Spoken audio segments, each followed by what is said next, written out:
Como é para você assistir a Com Choro e Tudo na Penha, de 1978, nessa nova cópia digital? Esse filme é importante porque a lei do nacional, a lei do curta, era um curta brasileiro antes de um longa estrangeiro, veio dos anos 70, 75 por aí. Então, isso entusiasmou os cineastas a fazerem curtas-metragens porque eles passavam no Brasil inteiro antes de um longa estrangeiro, entende? Protegidos por essa lei. Pena que essa lei durou pouco tempo, né, assim, em atividade. Mas era importante para nós saber que o filme estava passando no Brasil todo, né? E mesmo aqui no Rio de Janeiro passou em salas comerciais, a gente ia ver, era muito interessante.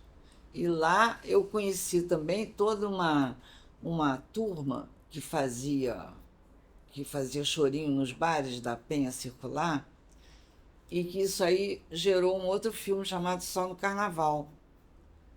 Porque aí eles me explicaram que eles se vestiam de mulher durante o carnaval, e aí eu falei, vou fazer outro filme aqui. Então esse primeiro é fantástico, porque é uma coisa assim, muito da coletividade, né? Da vida deles. Eles irem normalmente para o bar, tocarem essas músicas, no fundo históricas, né? Com letras fantásticas do nosso samba, e absolutamente assim, sem divulgação nenhuma, mas é porque fazia parte da atividade deles, né, de vida. Era uma maneira deles conviverem, né, e exaltando a música popular brasileira. Achei muito bom. Fale sobre o seu olhar atento para a música e como isso se reflete nos seus filmes. Isso aí também é uma maneira de você dirigir o filme, né? Porque você, enquanto está sendo filmado, porque é uma cena quase de reportagem, né? Eles estão tocando num bar. Então, nesse momento, você observa a atitude e a ação deles, e aí vai quietinho lá no ouvido do fotógrafo e diz: olha, filma aquele cara ali mais, que ele está tendo uma expressão importante para o filme. E também as pessoas que assistem, isso é muito importante também, né? Filmar a reação delas àquela música que elas estão ouvindo. Então, o resultado disso é que é uma coisa muito de ação, né? Que existe, mas que você tem que ficar atento na hora de filmar para retratar aquela ação, né? Para poder mostrar para um público como era a ação de tocar aquela música. Fale sobre a montagem do filme. Exatamente. Essa montagem, ela pode existir porque houve uma ação que foi retratada e que foi dimensionada para ela poder depois ajudar, eu digo, participar melhor da montagem, porque uma montagem precisa plano geral, plano médio, close, né, para ela ficar mais rica. Então, por isso que é importante dirigir o fotógrafo na hora que está acontecendo, né, uma, uma ação completamente que não era para ser filmada, né? Era uma ação normal, eles estavam lá tocando, e dali você vai inventando uma ação fílmica, né? Com esses cortes, com essas participações e com esse modo de filmar. Né? Este é talvez o seu único filme especificamente sobre música popular brasileira. O que esse tema significa para você? Claro, porque eu sempre tive a intenção de mostrar a nossa arte, né? Como brasileira. E a música é importantíssima para todos nós. principalmente aqui no Rio de Janeiro, né? Que é um lugar que todo mundo gosta de cantar, e gosta de ir para o carnaval, e gosta de ir à praia. A música tem muito a ver com essa disposição, né? Com essa atitude. E, e eu sempre gostei de música brasileira, porque, na verdade, a gente tem que defender o que é nosso, né? E você só pode defender indo lá, né? Escutando e participando. Então eu tive essa ideia, eu e essa minha companheira de filmagem, que estudou comigo a Regina Veiga, que ela estudou comigo na Escola de Cinema em Bruxelas. O que especificamente lhe interessou nessa cena musical do Rio de Janeiro que você retrata no filme?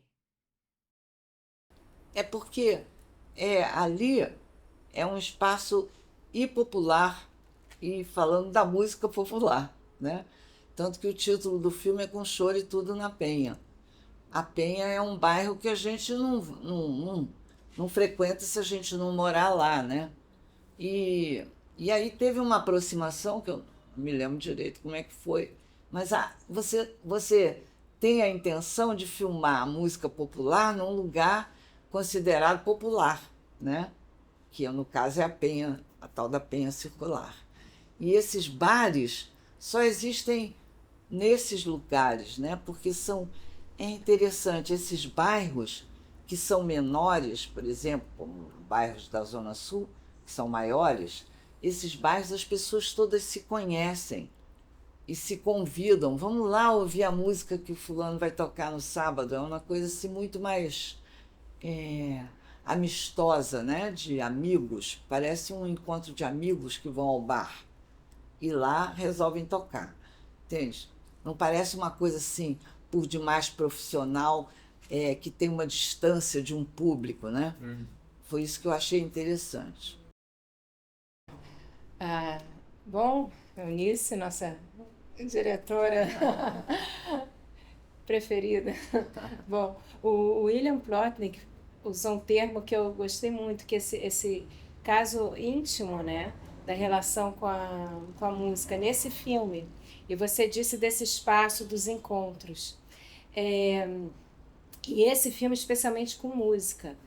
Agora, eu fico muito impressionada como a cada filme seu, você tem um cuidado para a música e o que vai vir, e que ele dialoga, a sonoridade do filme dialoga com as imagens, com esse espaço visual que é muito preciso, que olha os objetos. Então, como é que é nessa montagem, ou já antes, como você convida as pessoas e forma essa sonoridade de um filme como, por exemplo, A Rocinha Tem Histórias, né? Que a música tem a ver com a ação. A música tem a ver com a ação do filme, né? Então, nesse filme aqui, Com Choro e Tudo na Penha, eu estava querendo mostrar como era a relação dessa música com aqueles amigos todos que se reúnem num fim de semana ou num fim de noite, num bar que eles conhecem, né? Então eu quis mostrar essa intimidade, eu acho que passou isso, né? Não só a música, mas também a intimidade entre eles, a amizade. Sim. A gente vê na parede que tem escritos, né? Eu tentei ler, na parede tem o melhor aplauso para o sovaco de cobra, não é? É o silêncio. O silêncio é o melhor aplauso para o nosso grupo, né? Eu tentei ler na parede. E é muito interessante que a gente vai visitando o espaço fica muito próximo da gente. Interessante também o título do bar, né? Sovaco de Cobra, né? E como vocês chegaram a esse título, Com Choro e Tudo na Penha? É bem musical também, né? Tem uma sonoridade. Aí realmente foi uma criação que veio junto, né? Com choro e tudo. O tudo quer dizer que eles não estão só tocando música, eles estão entre amigos, né? Com choro e tudo. Tudo é a amizade que eles têm entre eles todos se conhecem. E eu acho que nós conseguimos mostrar isso no filme.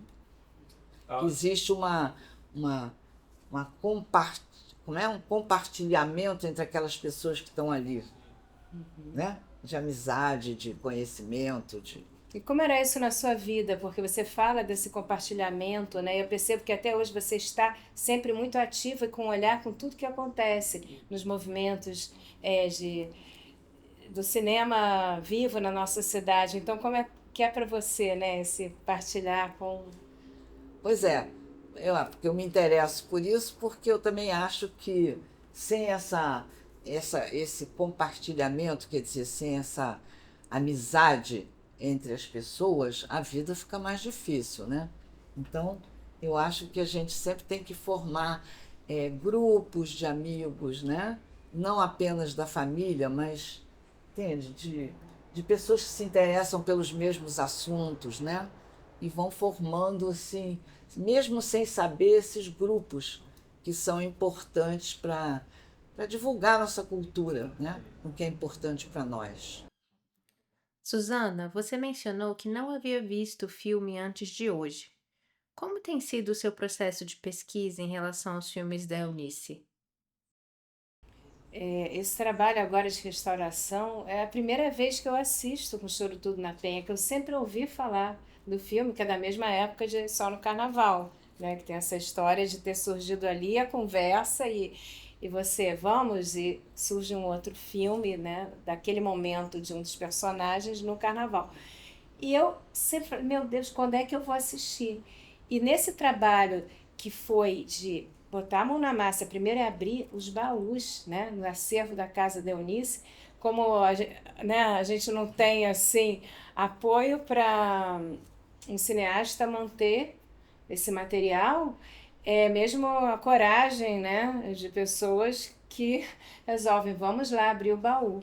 Então, eu me lembro que quando veio o William, né, Plotnick, aqui nesse espaço, olha, as latas estão uma parte debaixo de uma mesa, num quartinho, e outra dentro desse grande baú de lata. E o que, que ainda não virou vinagre? E tentando achar, olha, tem aqui, não, esse é material não identificado. Ah, esse ainda tem, tinha um que tinha um recibo, né? Então foi um trabalho muito assim arqueológico e de coragem, de uma atitude de ir lá ver o que que tinha naqueles rolos. E muita coisa foi encontrada, depois também aí do Arquivo Nacional, não foi? Para ter uma relação de que filmes que tinham lá, e lá também tem a moviola, uma outra moviola da Eunice, né? É, E quando se encontrou aqui mesmo, né, na casa, Foi. esse rolo com a película com Choro e Tudo na Penha. E foi uma surpresa saber que o Cine Limite já estava, né, conseguindo digitalizar e além disso, tirar todo aquele vermelho, né, que estava. Eu vou mostrar pra vocês depois. Então, cada digitalização é muito incrível, porque não só a restauração, né, de você conseguir... Eu fiquei impressionada, porque mesmo nesse primeiro tratamento, a gente percebe muito a textura, parece que a gente está lá, é um tempo todo que é resgatado. As imagens da rua, né, que a gente vê no filme, que você tem essa preocupação, né, de mostrar as pessoas chegando, e aí a gente vê, espia, tem as pistas daqueles carros de uma época, e a textura das pessoas ali, né, tem uma atmosfera, é muito atmosférico, assim, e essa restauração devolve isso. E é maravilhoso também poder assistir. Então, o mundo era muito maior que a minha casa, que vai estar sendo restaurado também, né? Que é o primeiro filme, que é uma fotografia maravilhosa, uma cor, e aqueles personagens, né? Que aprendiam a ler. a ler. Aí o mundo era muito maior que a casa deles, porque eles aprenderam a ler e ficou, o mundo Sim. ficou mais intenso. Como você abordou o trabalho com som direto neste filme? Não, na verdade eu sempre me interessei pelo som direto, porque eu acho importante, né? Então eu sempre, dentro da minha equipe, eu tinha o fotógrafo, o assistente do fotógrafo e um rapaz para fazer o som. Ele gravava com microfone e o Nagra. É. O Nagra era uma coisa enorme, né? Que você tinha que carregar, tinha que ser forte. E eu sempre me interessei por esse som direto, porque eu acho importante você registrar aquele momento, inclusive com som, né? Não apenas com a imagem, porque... Mas era uma coisa nova no momento, fazer som direto, né? Porque, em geral, o som era feito depois nos estúdios, né? Entendeu? E, enfim, talvez você tenha. É realmente impressionante o som direto nesse filme com Choro Tudo na Penha. A gente percebe assim o som de cada instrumento, como é que isso, né, acontece. Quer dizer, devia ter um interesse, né, algo de um coletivo muito junto, da mesma forma que você disse, né, que fala do fotógrafo, olha ali, devia também estar, né, essa equipe muito junto para você dizer, opa, porque devia estar mesmo na direção, né, porque uma hora a gente percebe o bandolim, outra hora é a flauta, independente da imagem, o caminho sonoro está ali se dando, né, são dois filmes Exatamente, acontecendo. Mas é porque existe essa vontade de registrar aquela realidade. É isso. E isso é Sim. importantíssimo junto da E isso a gente técnica. combina antes de começar a filmagem, entendeu? A gente já combina, olha, tem que pegar cada instrumento, tem que ficar bem atento quem que está tocando a música, porque tem que mostrar isso. É tudo já pensado. Olha, essa vontade né, de registrar, de buscar aquele som. Isso é importantíssimo, né? Junto com a técnica, esse interesse, né? E esse já buscar o que você deixar a coisa aparecer no som. Porque aí fica mais real, né? Porque o som direto, o Nagra e tal, aquele instrumento que gravava na hora, entende? Fortaleceu o cinema mais realista, né? Sim. Que antes era tudo mais feito no estúdio. E deixar os ruídos, né? As coisas assim dos objetos, né? E em cada filme me chama muito a atenção essa presença, sim, que é visual e também sonora, dos objetos, daquilo que seria algo que podia estar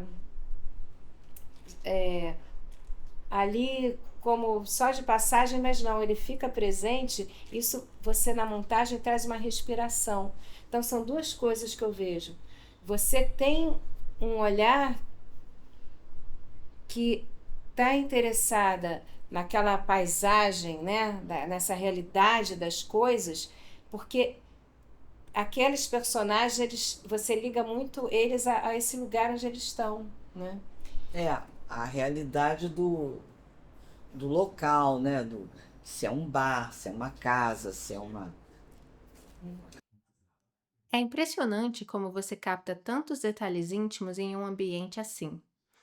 Pode falar sobre sua abordagem em relação a isso? Isso aí, na verdade, são técnicas do que a gente chamava na época de cinema direto, né? Entende? Mas esse cinema direto tem a interferência do diretor, né? Então, é uma coisa que vai acontecendo assim e você, na hora, você diz, vamos filmar mais próximo aquele personagem, entendeu? E que é importante também na edição, você ter esse material. Então você tem que ter a consciência de que você está filmando um material que vai ser depois aproveitado ou não, né? E às vezes essas filmagens da realidade são feitas com mais de uma câmera. Mas como os orçamentos também naquele tempo não eram altos, a gente, com uma câmera só, pode também trabalhar, mas você tem que ter a noção de que você vai trabalhar essa realidade que depois vai ser contada, né? Você vai gravar de mais perto alguma coisa, entende? Vai cortar, vai gravar outra. Você é uma grande montadora de imagens, mas também monta o som. Fale sobre a sua abordagem em relação a este último. É, é porque na montagem você tem as várias trilhas sonoras, né, que a gente editava. É, Você é a pista de som que você. tinha duas, às vezes três pistas de som diferentes que você ia aumentando ou não, entendeu? Dando relevo. Relevo, né? De novo, texturas. E nisso É. que o William trouxe de Como Mulheres, uma outra história, ter um congresso, aquela cena, eu me lembro também de cenas de quando a banda começa a tocar. E como que a câmera, de repente, está ali, e como que, né, aquele som vai ser, Vemos. né, capturado. E você já está ali na cena, já pensando na montagem, né? No fundo, sim. É. A montagem é uma coisa muito essencial, né, dentro de um filme. E é interessante você entender, né, o que você precisa para fazer a montagem. E aí você entendendo isso, na hora que você vai dirigir a cena, você tem uma noção maior de como fazer, né, de como executar. Em filmes mais recentes, eu tenho observado também, mesmo na edição, né, agora, né, que você tem ali um editor, mas você está do lado respirando e vendo e trazendo a música. E um cuidado muito também preciso com essa entrada, como o William falou, em que momento. Então, às vezes a música entra num momento que a pessoa terminou de falar e aí ela traz um relevo para uma outra coisa, para alguma imagem, ou são duas conversas não tão, né, que são dissonantes. Então parece que tem várias vozes ali, várias camadas, né? É. E essa atenção para uma respiração, porque eu percebo nos filmes que você traz, inclusive depoimentos de várias mulheres, né, históricas na questão do feminismo e que depois vieram para o seu filme Luzes, Mulheres, Ação, dentro de uma fala, de repente algo se desdobra e toda uma pesquisa de imagem surge e depois você volta para aquela personagem.